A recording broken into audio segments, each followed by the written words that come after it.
Estamos de volta com mais um episódio do CCM Conecta, o podcast do CCM Congress, aqui diretamente do Brain Congress em Gramado. Essa edição está contando com grandes nomes e aqui conosco não poderia ser diferente. A gente convidou hoje o Dr. Pedro Lima e o Dr. Ronald Fisher para falar sobre um assunto que é bastante interessante e muito importante da gente discutir. O avanço da solidão na sociedade contemporânea, né? Essa relação entre conexão e solidão. Oi, gente, tudo bom? Tudo bom. Eu sou o Fred da CCM e quem está aqui com a gente hoje é o Dr. Pedro Lima. O Dr. Pedro é psiquiatra e doutor em Ciências Biológicas pela Universidade Federal do Rio Grande do Sul. E estamos aqui também com o Dr. Ronald Fisher. O Dr. Ronald é membro da Royal Society of New Zealand e Association of Psychology Science. E ele também é pesquisador do Instituto DOR de Pesquisa e Ensino e professor titular da Victoria University of Wellington, da Nova Zelândia. Sejam muito bem-vindos. O título do episódio de hoje é Conectados, mas Solitários, né? E a primeira provocação que eu faço para vocês, e eu vi vocês conversando um pouquinho antes da gente começar, o Dr. Ronald é mais voltado para os dados, né? E o Dr. Pedro tem a vivência com os pacientes, bastante prática clínica, né? Então eu vou fazer uma provocação para vocês, e aí vocês... podemos começar com o Dr. Ronald e aí a gente espera que a conversa siga livre e a gente segue com as perguntas para vocês. E a primeira pergunta é essa. A tecnologia o avanço da tecnologia e os dispositivos e as possibilidades que a gente tem hoje, por exemplo, Zoom, WhatsApp, FaceTime, essas tecnologias nos aproximaram ou nos isolaram? Olha lá, Dr. Ronald. Você começa com a pergunta mais difícil. Exatamente, claro. Primeiro, como a gente já conversou aqui, eu trabalho muito com dados. Então, para mim, a pergunta geralmente é: a gente tem informações sobre, por exemplo, um assunto específico como solidão primeiro. E se você pergunta... Agora, essas tecnologias afastam as pessoas ou talvez conectam mais as pessoas. Primeira pergunta para mim é: quantas pessoas de verdade na população sentem sozinho, sentem solidão? E no mundo inteiro, a primeira coisa que a gente pode destacar aqui, em geral, 10-15% da população no mundo inteiro, o que a gente entende, sente solidão, sente que eles querem mais contato social. Isso é um fato. Aqui no Brasil não tem muitos dados em comparação, por exemplo, com Estados Unidos, Canadá, Europa. Então a gente não tem uma comparação boa. O que a gente sabe, por exemplo, os adolescentes, que provavelmente eles têm mais esse contato com a mídia social, eles sentem mais ou menos essa mesma forma da solidão comparado com, por exemplo, populações na Europa. Então, 1 em 10 adolescentes vai se sentir sozinha e quer mais contato. Então, se você agora pergunta sobre essa tecnologia também, uma dúvida, porque tem muito essa discussão na literatura, tem muitos dados de um lado, de outro lado, e tem pessoas, sabe, muitas vezes as perguntas que estão colocadas nessas pesquisas internacionais são bem simples, sabe? Então, perguntando: você está usando X horas por dia uma tecnologia social, certo? Às vezes eles estão seguindo, você está usando durante o dia ou a noite. E o que a gente encontra é um perfil muito equivocado. Então não tem um perfil certo que vai mostrar, por exemplo, quem usa mais, por exemplo, vai se sentir mais sozinho ou mais conectado. E agora o problema é o que faz a diferença, como você está usando a tecnologia. E infelizmente não tem tantas pesquisas comparativos, representativos que mostram esse perfil, como as pessoas estão usando a tecnologia. Eu não sei o que você acha. Sim, bom, eu estava pensando quando tu estava falando como é que eu ia responder, porque como tu disseste, essa é uma pergunta muito difícil, né? E me ocorreu contar um pouco uma história assim de nós em relação social, né? Então, assim, primeiro, todos os mamíferos são sociais. Tá? Então, por quê? Porque a opção na evolução que os mamíferos tiveram é ter um cérebro que aprenda muito com o ambiente para poder se adaptar a ambientes diferentes. Quando o cérebro aprende muito com o ambiente, se o ambiente muda, ele consegue aprender e consegue se adaptar. Quando existe muito instinto, ele não consegue se adaptar, porque muda o ambiente, o instinto não se adequa e ele perece, né? E essa é uma questão. Então, essa foi a opção dos mamíferos. Então, para ele poder aprender bastante, ele tem que nascer sem saber, tem que nascer com menos instintos. Então, como ele nasce com menos instintos, tem que alguém não sabe, ele tem que se alimentar, ele tem que aprender, alguém tem que ensinar, que é a mãe ou o grupo social, né? Então, tem que ter uma ligação social da mãe com ele, ou grupo social, pois não pode ter fome e querer comer o filho, tá entendendo? Ou comer aquela cria, né? Como pode acontecer com répteis, eventualmente. E, ao mesmo tempo, ele não pode querer sair pelo mundo, ele tem que querer ficar ligado àquele grupo social ou àquela mãe, né? Então, nasceu essa ligação social forte com essa questão de aprender com o ambiente. Foi assim. Bom, nós somos os que mais fazemos isso. Então, nós somos uma espécie totalmente social. A gente sofre quando a gente não tem um contato social, quando a gente é rejeitado, né? E para a gente... Inclusive, é importante esse sofrimento para a gente querer esse contato social. E o sistema no nosso cérebro que faz esse sofrimento é um sistema que é ligado ao sistema da dor. Não onde dói o quanto dói, mas se eu sofro ou não com a dor física. É o mesmo sistema, o mesmo circuito no cérebro que faz a gente sofrer com a rejeição social, no caso. Não é exatamente a solidão, mas a rejeição social, né?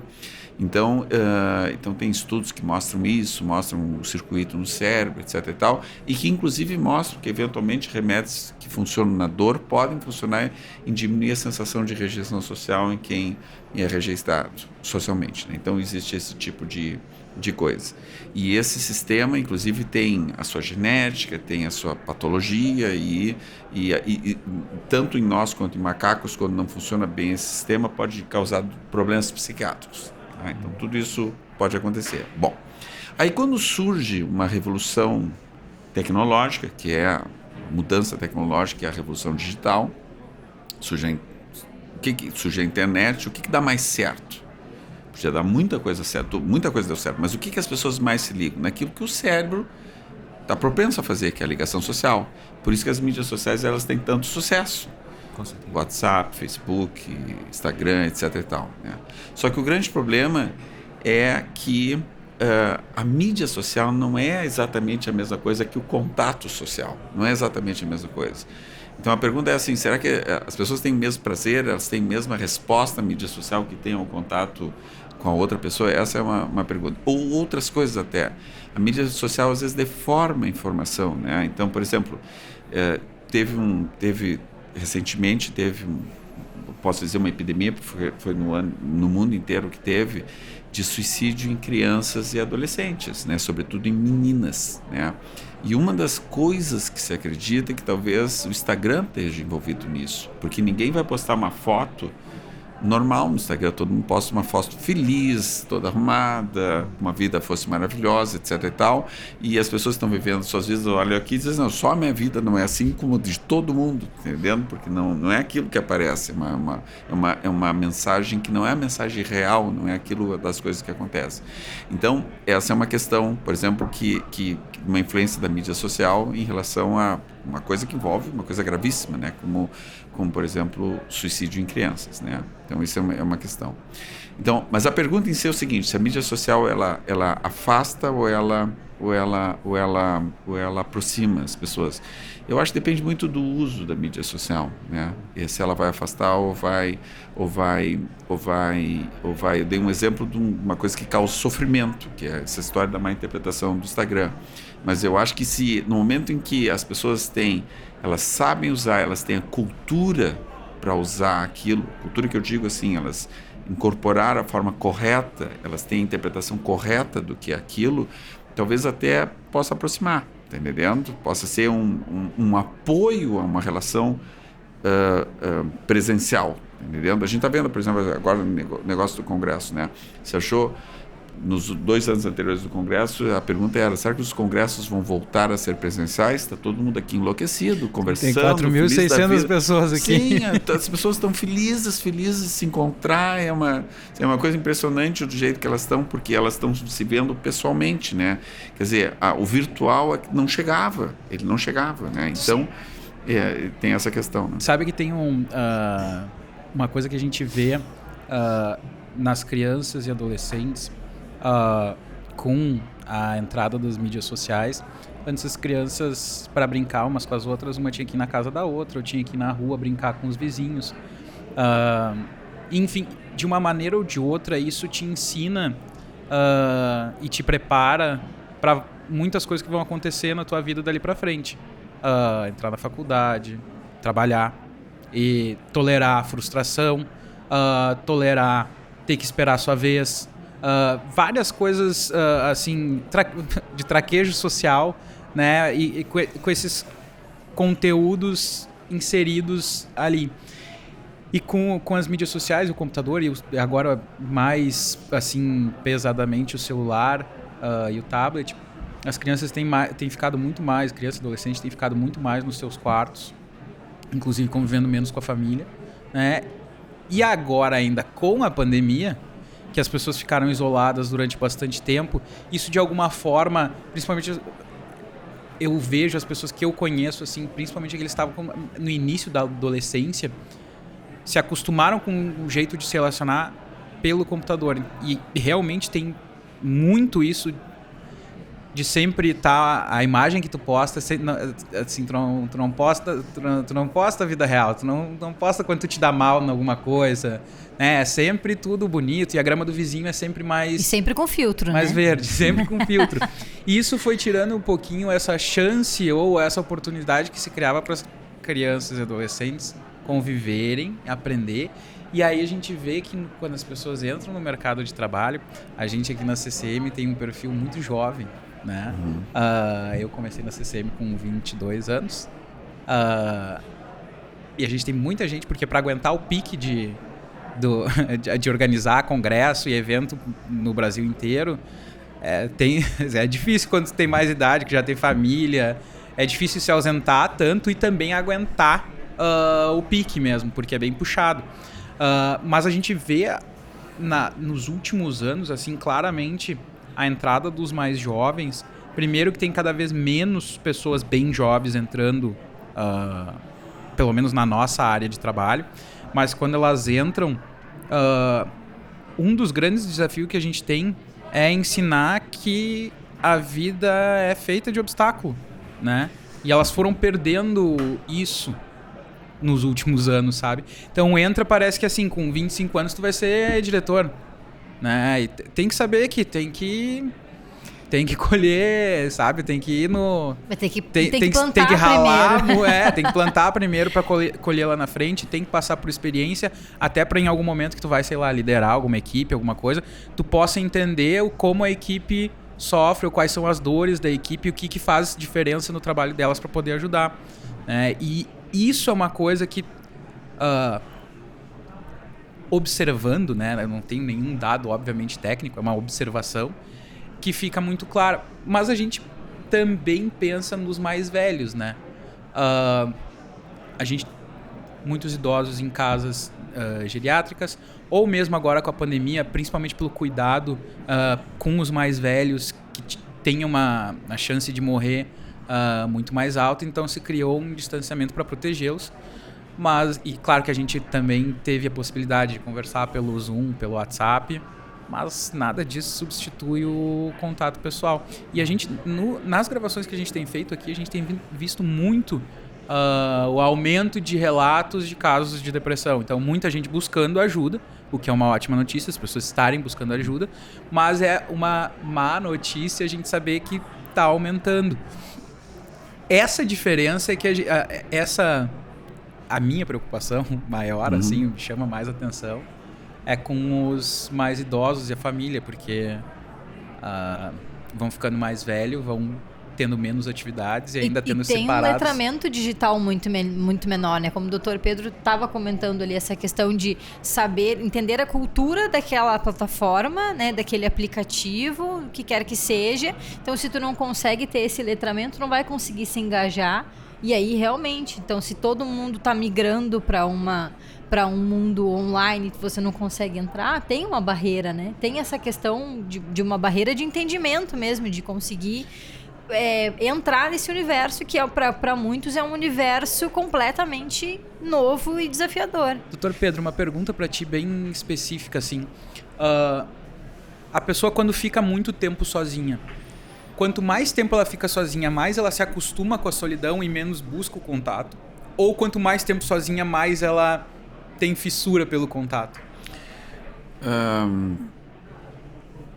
Eu acho que depende da pessoa. Tá? Eu acho que depende da pessoa, mas o que existe é o seguinte, assim, uma das componentes da felicidade, do que a gente chama de felicidade, é o contato social. Tá? É ter tempo para a família, ter tempo para os amigos, isso faz parte do componente. Existem estudos que mostram assim, que, claro que se tu não tem condições econômicas, tu vai ter um sofrimento, se tu é o último da escala social, tu vai ter um sofrimento, né? Mas enfim... mas que a partir de um certo ponto, conforto, mais dinheiro, mais conforto material não faz nenhuma diferença. A felicidade ela vai até continua o ganho financeiro, mas a felicidade ela não acompanha. Ela chega no patamar e ela não vai em frente. Ela depende de outros fatores. E um dos fatores que ela depende justamente é disso, de contato social, né?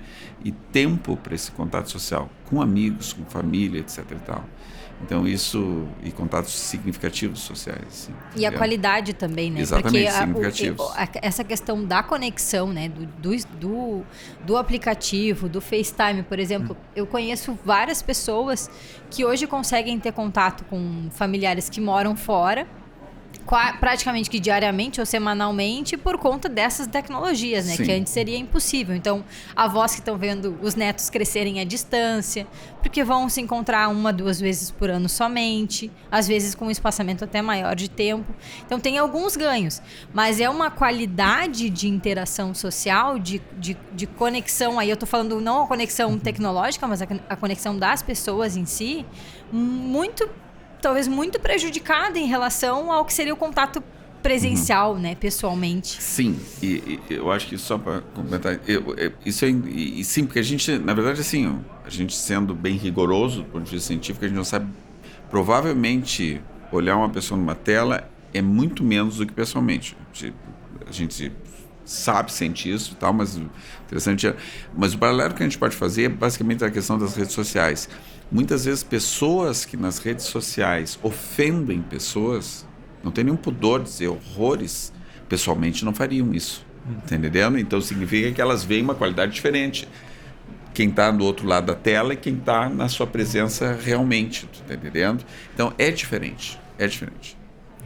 Eu acho muito interessante porque a gente está tocando em vários tópicos e temáticas que muitas vezes eu como pesquisador a gente quer separar e aqui a gente conversa de uma forma bem geral, colocando vários pontos juntos. Uma coisa talvez a gente pode voltar em um momento é essa coisa histórica, porque se você pensa hoje em dia, na minha infância, por exemplo, se eu queria falar com um amigo que mora numa outra cidade, eu escrevi uma carta e você espera uma resposta.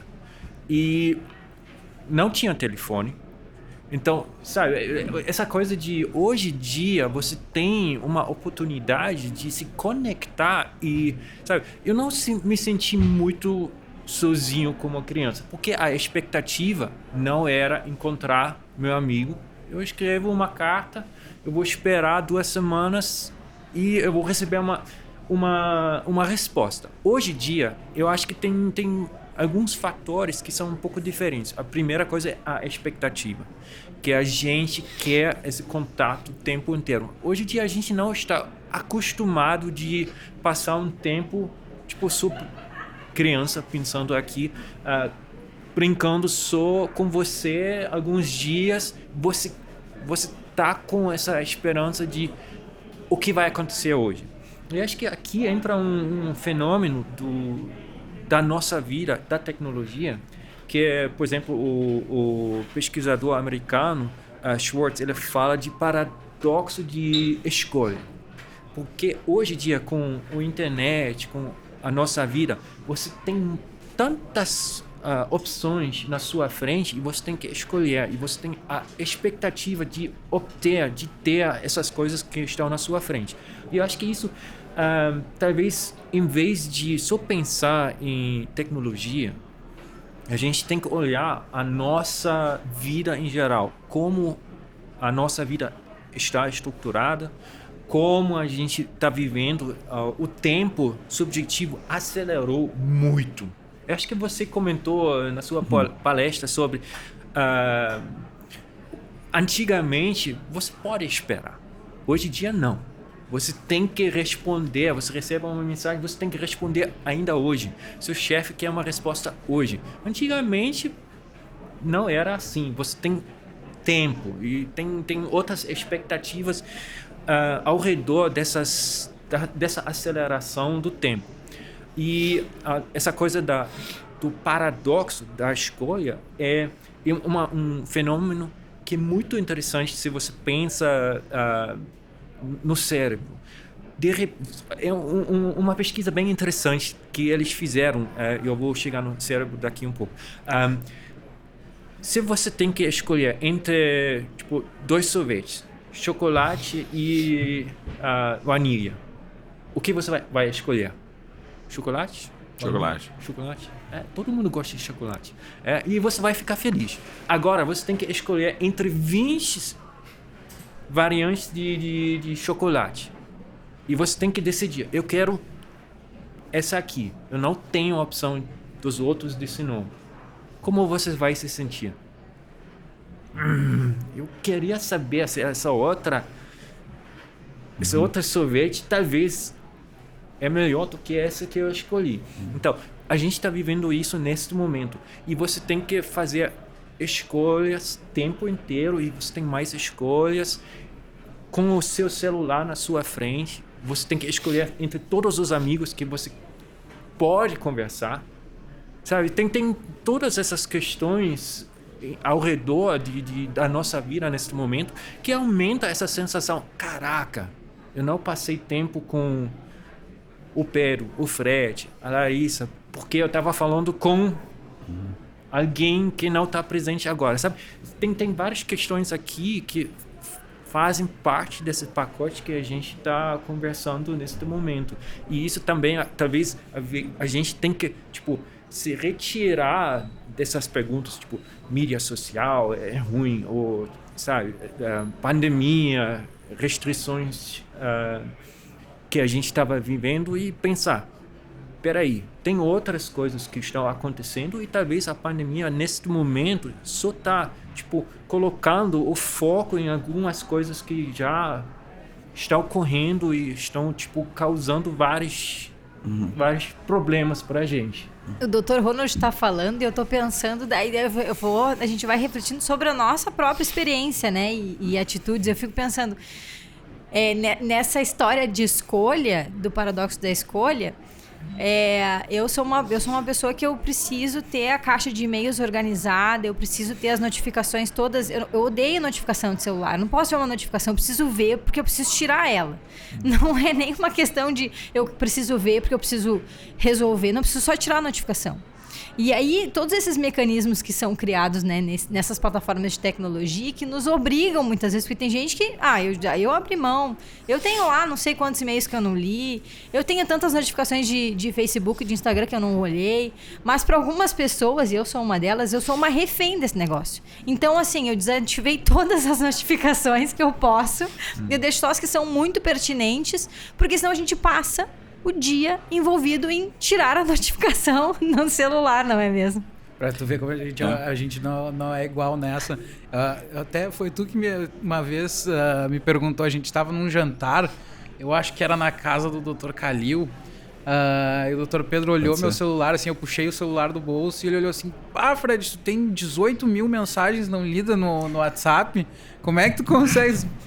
Olha, eu simplesmente vejo que é mais importante, vejo ali uma vez por dia. Às vezes é sou a falta péssimo. de escolha, né? Porque assim, eu tenho tantas pra olhar que eu não vou olhar nenhuma, então. Exato. Eu Eu não tempo. dou. Se eu fosse querer olhar todas, eu não ia dar conta certamente. Não ia ser uma frustração constante. Deixa eu fazer uma pergunta pra vocês. Vocês têm algum familiar que mora em outra cidade?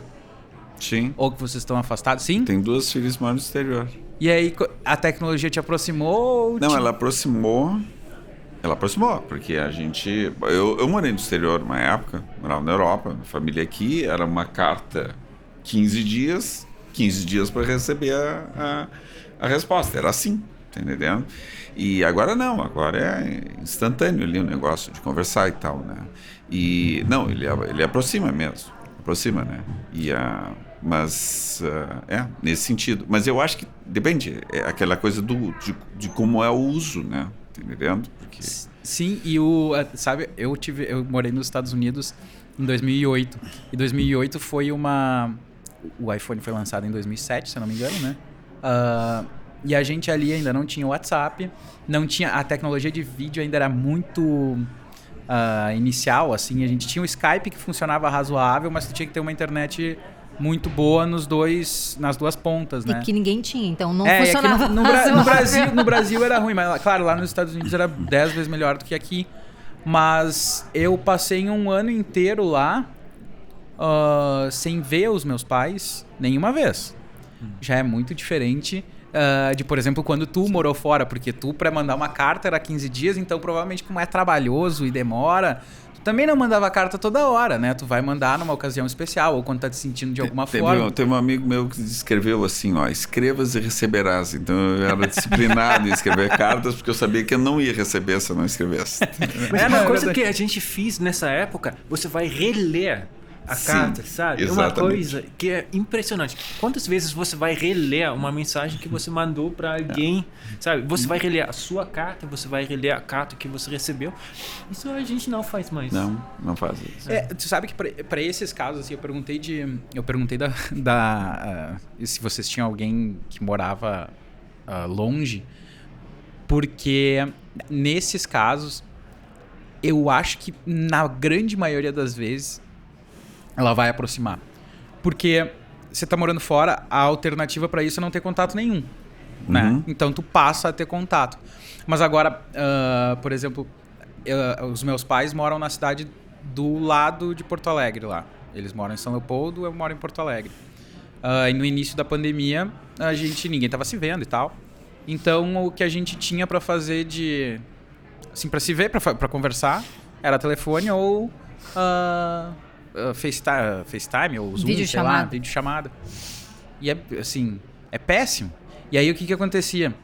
Eu passava o dia inteiro, todos os dias, trabalhando na frente do computador, fazendo reunião pelo Zoom, tarará.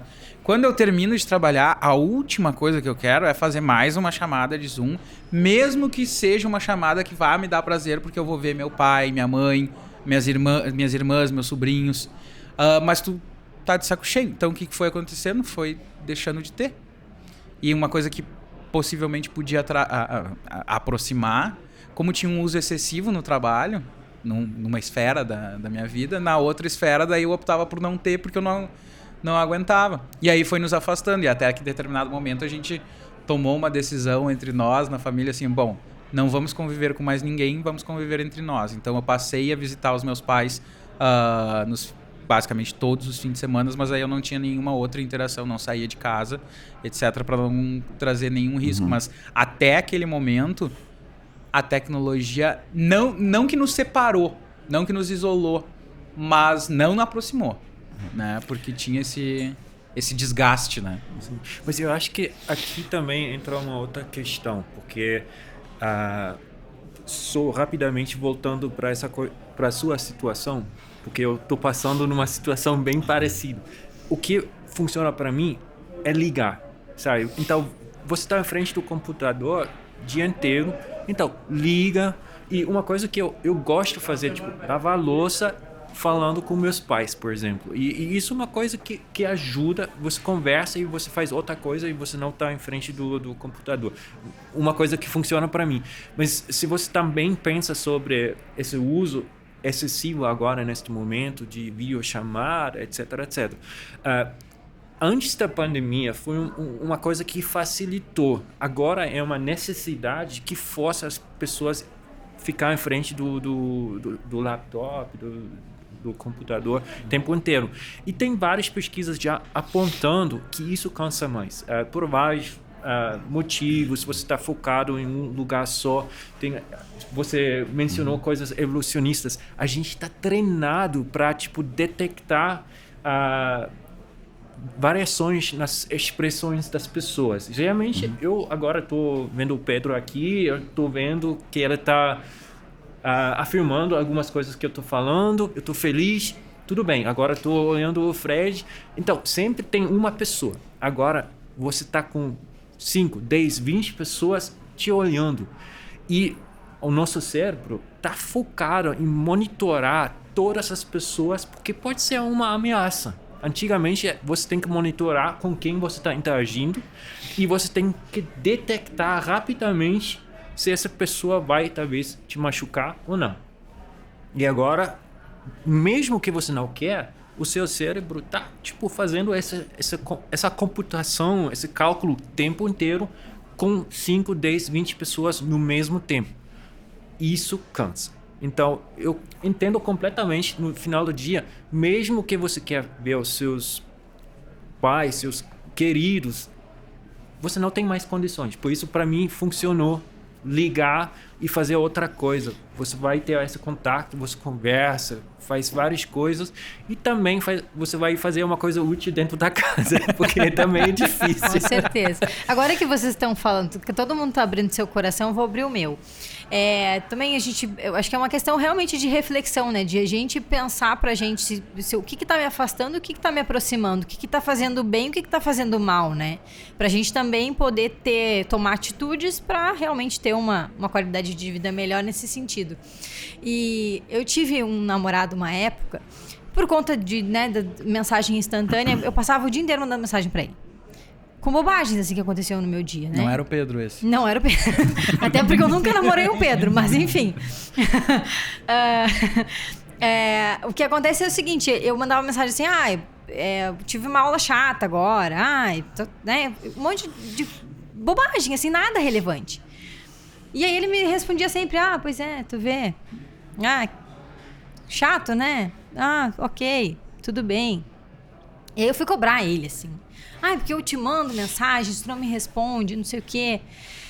E aí ele me disse assim, mas será que não é melhor tu guardar as informações?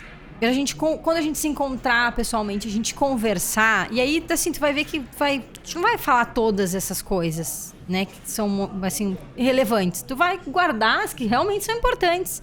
Porque tu fica me jogando um monte de informação e eu não tenho como fazer nada em relação a isso. E eu primeiro eu fiquei braba, né? É? Mentira. E aí depois eu pensei, mas ele tá coberto de razão. E aí foi um hábito que eu fui deixando. Eu pegava o celular, não vou mandar isso agora. E aí eu fui me reeducando e realmente é uma questão que faz uma diferença enorme. Porque daí quando a gente tava junto, a gente tinha o que conversar. Porque senão mandava tudo antes, não tinha conversa quando a gente se encontrava. Então são coisas assim que a gente vai revendo e vai tentando se adaptar e achar formas, né? Porque se a sensação que eu tenho é que se a gente vai muito no fluxo, sem ter essa racionalização, esse pensamento, a gente é meio que tomado, assim, de uma forma muito brutal, né? E tem outra coisa, que também tem um tipo de contato, né? Assim, porque mulheres são muito verbais, gostam de conversar, etc. Homens menos, né? Eu me lembro que na época da faculdade eu tinha um amigo que eu gostava muito de ir na casa dele, porque eu dava oi, ficava o tempo todo lá, a gente não conversava, e depois eu ia embora e dava tchau pra ele. E a gente ficava ali, um fazendo companhia do outro, fazendo as coisas que queriam fazer. E isso é uma coisa muito masculina, do jeito. As mulheres é que gostam de conversar tanto, né? Então, tu imagina uma comunicação que tu tem que ficar escrevendo coisas, às vezes para o homem é uma coisa que fica, né? A mulher é mais verbal, né? Não, e tem muito assim. É engraçado isso, porque a minha esposa que estava aqui agora há pouco, Eu tenho uma relação com ela diferente disso. A gente não se fala quando a gente não tá junto. E eu viajo bastante e tal. Às vezes eu viajo uma semana, troco mensagem com ela uma vez na semana quando eu tô fora. Só pra dizer que tá vivo, né? Ou aconteceu alguma coisa assim que eu tive que falar com ela pra pegar alguma informação dela pra passar adiante, ou alguma coisa assim. E muito disso é porque justamente quando vem alguma coisa do tipo assim, tô aqui e tá muito frio. Daí a pessoa que tá fazendo outra coisa, recebe a mensagem, aqui tá muito frio. O que tu vai dizer pra pessoa? Não diz muita coisa. Aqui tá quente. Aí o que aconteceu? Teve um dia que foi muito engraçado, a minha terapeuta era na mesma clínica que a terapeuta dela. E um dia eu cheguei, tava chegando meio atrasado, assim, cheguei correndo, e ela tava lá. E eu, o que tu tá fazendo aqui? Daí lá, eu vim pra minha consulta. E nisso abriu a porta a minha terapeuta pra me chamar. Daí eu, mas é que eu não sabia nem que tua terapeuta te atendia no mesmo lugar que eu. Aí eu entrei a minha psicóloga viu a conversa e falou assim, Fred, tu e a Roberta, vocês não conversam? Eu disse, olha, eu não fico dizendo tudo que eu vou fazer no meu dia, porque no final do dia a gente chega em casa e conversa sobre tudo que aconteceu no dia. E eu acho que isso pra gente funciona bem, né? Claro, não tô dizendo que funciona pra todo mundo, etc. Mas pra gente funciona muito bem, porque daí quando a gente tá junto, ela é bem legal, inclusive, porque todo dia que ela chega do trabalho, ela chega e me conta tudo que aconteceu no trabalho. Tudo.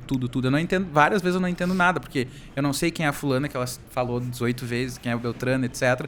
Mas só de ouvir, aí a gente vai falando e o assunto vai, e a gente só para de falar na hora de deitar. Eu quero só fazer uma ressalva aqui, tá? Porque o que acontece é que a gente vai trabalhando junto, a gente vai ganhando intimidade, e as pessoas ficam fazendo piadas internas que o ouvinte não sabe. A piada do namorado Pedro é porque eu vira e mexe chamo o Fred de Pedro, porque eu acho que ele tem uma cara de Pedro. E aí ele acha que Pedro é um namorado que eu tive que não sei o quê, e é tudo bobagem, tá? Eu achava que era um namorado que tinha tido, que tinha te traumatizado. Tão ruim contigo. Só pra esclarecer essas bobagens que acontecem aqui, mas que eu acho também dão conta dessa nossa interação, né? Tão boa que a gente está tendo aqui. Uma última pergunta para vocês, que a gente está se encaminhando para o final desse episódio. A solidão necessariamente é ruim? Não, acho que a solidão total é ruim, sim. Eu acho que é ruim. Existe uma diferença, né, doutor, entre solidão e solitude? Tem uma questão de querer estar sozinho e estar sozinho porque não tem opção, né? Tem uma jogada assim. Eu acho que sim.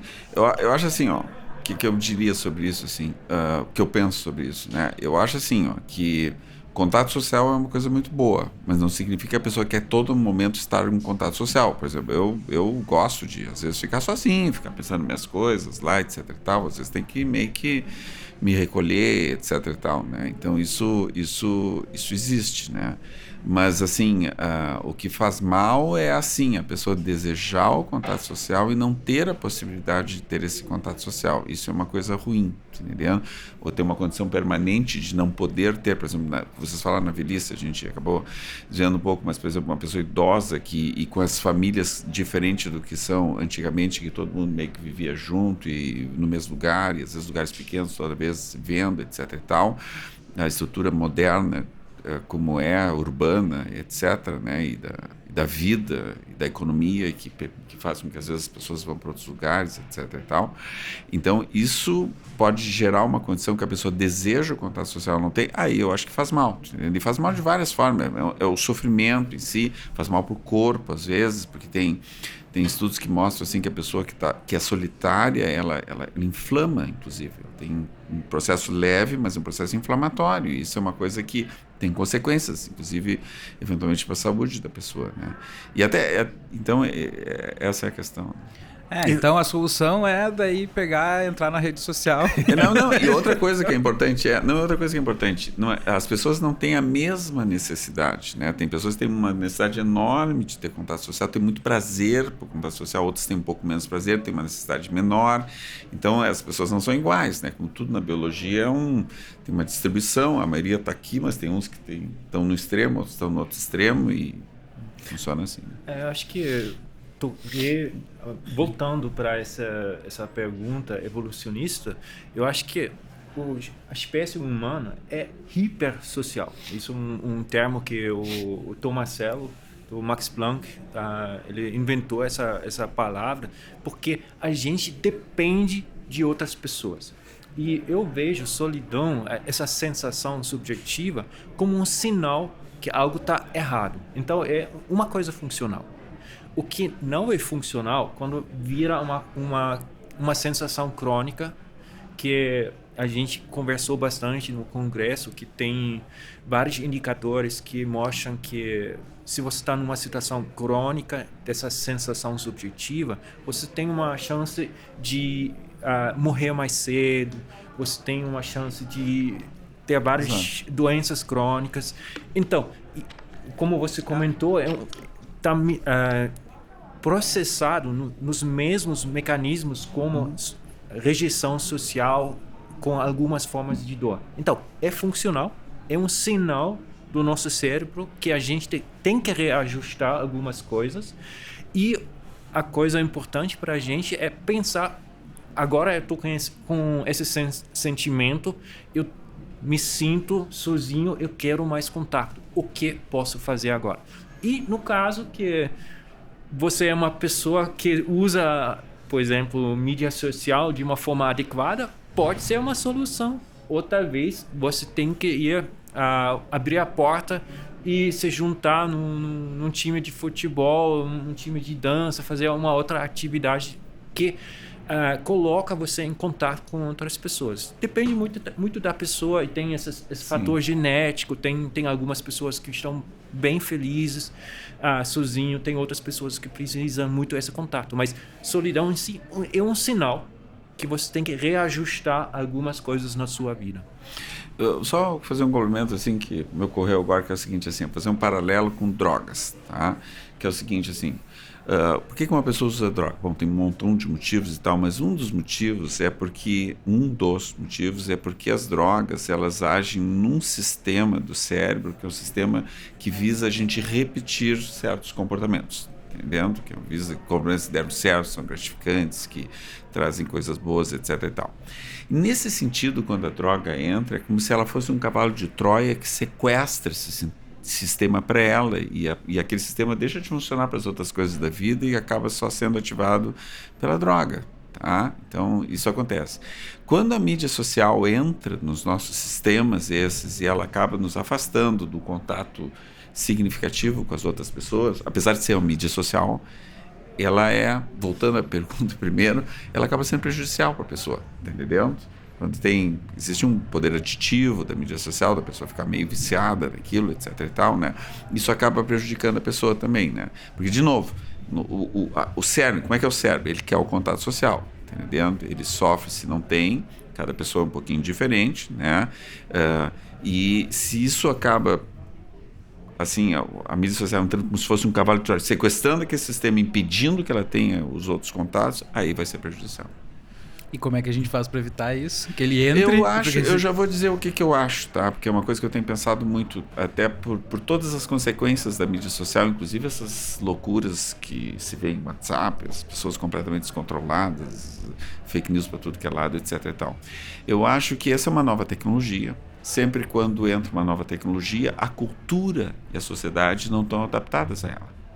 E aí, o que vai acontecer? As consequências do mau uso que vão depurar um novo padrão de comportamento, de interpretação, uma nova cultura que vai conseguir se relacionar com aquilo.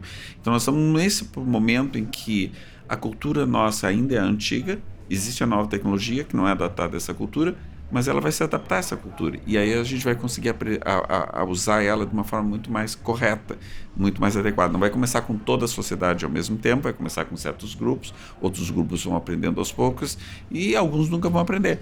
Mas a maioria vai aprender a lidar com essa tecnologia. Ufa, terminamos então o nosso podcast com uma mensagem positiva. A gente vai se acostumar, vai aprender a usar do jeito adequado. Como é outra pergunta. Mas isso a gente vai ver com o tempo. Tomara. Gente, muito obrigado pelo tempo de vocês, foi muito legal o papo. Vocês querem deixar algum recado final? Querem deixar alguma mídia social para as pessoas seguirem vocês, alguma coisa assim? Tá legal, não. Beleza. Então tá, Larissa. Bom, a gente quer, né? Porque a gente quer que todo mundo siga o CCM Group no Instagram, @ccmgroupbr, para ficar por dentro dos próximos episódios e de todos os eventos que a CCM organiza. Também siga @MyBrainTV para conferir todos os conteúdos da nossa plataforma de conteúdo em neurociências. E fique de olho no nosso perfil do Spotify, CCM Conecta, para conferir os episódios, e também no nosso canal do YouTube, onde estão os vídeos dos episódios. A gente fica por aqui e até a próxima. Abraço. Tchau, tchau. Um abraço, então. Tchau, tchau.